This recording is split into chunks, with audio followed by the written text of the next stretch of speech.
বিসমিল্লাহ সাবস্পিপিক্সের একটা important rule.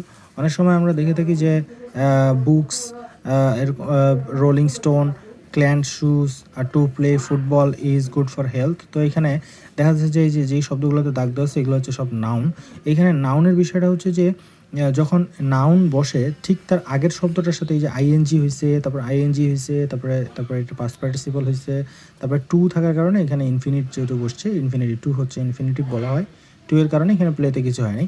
তো যাই হোক, এনিওয়ে এখানে প্লেয়িং দেওয়া যেত, টু প্লে না দিয়ে এখানে প্লেয়িং দেওয়া যেত। তো রিডিং হয়েছে, রোলিং হচ্ছে, ক্ল্যান্ড হচ্ছে, আর প্লেয়িং যদি ধরি আমরা টু প্লে, এই শব্দগুলো এইভাবে এখানে বসে এগুলো হচ্ছে ইনফিনিট যুক্ত, আইএনজি যুক্ত এবং পাস্ট পার্টিসিপল হলে এখানে আসলে এই শব্দগুলো অ্যাডজেক্টিভ হয়ে যায়।